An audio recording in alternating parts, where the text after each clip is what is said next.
The purpose of having boundaries is to protect and to take care of ourselves. And this means that we need to communicate that with other people, and especially when they're stepping out of line and crossing the boundaries. Now, this is super important for all aspects of all relationships, including the relationship with yourself and the close people in your life.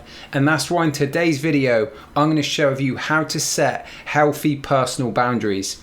Hey everyone, my name's Paul Wadsworth, the founder of IntraLifestyle.com, and this channel is all about helping you live with greater health, happiness, and freedom.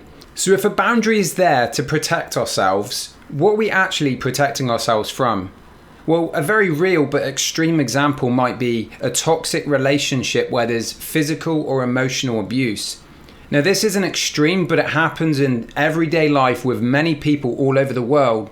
However, a boundary is actually important even in healthy relationships. In fact, a boundary is fundamental in creating a healthy relationship. And really all it is, it's a way for you to say to someone that they've stepped across the line, it doesn't sit well with you, and the behavior they're doing just doesn't resonate with you. And the reason that it's so important to set a boundary for ourselves and so that other people are aware of them is it signals self-love. It signals that we have self-worth and that we simply won't tolerate certain behaviors.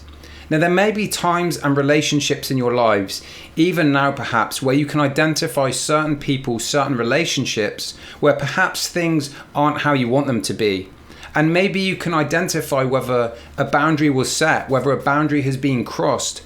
More likely than not, if you feel negative emotions on a regular basis and you feel like the other person is stepping out of line, it's because they're crossing a boundary. But it's also worth considering that perhaps you didn't even set the boundary. And that's another really important aspect to this, because people will treat us how we give them permission to treat us. So it's important for us to set a boundary right off from the start of a relationship. A very sad thing about this is there are so many incredible people out there who have such good intentions. There's many people that I know who are just very, very giving people, and there's plenty of people in the world with that energy. And sometimes if they're in the hands of the wrong people or in the proximity of the wrong people, they will latch onto that and take advantage of it. So it's really important that we can understand this from a fundamental level, and that we have self-respect for ourselves, and that we can have a firm boundary, and that we stick to our own values. Setting a boundary isn't an attempt to control another person. However, there will be some people that will feel like it is, and they will feel like it's a threat. And it's important to understand that when we're setting boundaries, we do it from a place of authenticity. We don't have a negative attacking energy towards that. It's simply us protecting ourselves and letting the other person know how we value ourselves and how we wish to be treated in the world. So obviously if you have high self-worth, self-confidence, and you feel good about yourself, you're going to have strong boundaries, and that's going to be cool with you. So perhaps that's a place you want to look at if you feel like you're getting walked all over by many people in your life. And at this point, you may be wondering, how do other people know what our boundaries are? How do we know them ourselves? So once you figure out what your boundaries are for yourself, you're going to know certain things that don't feel comfortable for you. Then it's time to go over the 4-step process to set a healthy boundary with other people. And the first step is to simply state no and give your reason for why it's not okay with you. The second step is, if they cross the line again, you just reaffirm of why it's not okay. And then the third step would be, if they continue to persist, you remind them of the consequences if they continue that behavior based on the boundary you've set. And again, when you're doing this, remember that you're not doing it in an attacking manner, but the more and more they go on, obviously it's not going to be as pleasant for them.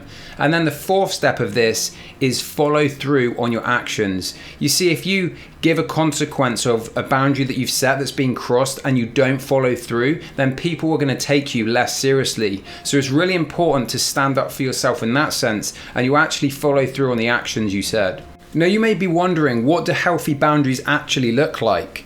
Someone with healthy boundaries values their own opinion. They won't compromise on their personal core values for other people. If you want to identify what your personal core values are, I actually made another video on this in the past, so I'll post a link below this video where you can watch that one. People with healthy boundaries can share important information without oversharing and without undersharing. They know their own wants and needs, and they can communicate them well with the other person. And they learn to accept when someone says no. There we have it for today. Now you're able to see in your life the areas where you have boundaries and where maybe they've been crossed. And if you haven't set any healthy boundaries, now you've got the tools to do so. I hope you found some value in this video. If you have, please hit the subscribe button, like, comment and share, and I'll see you next time.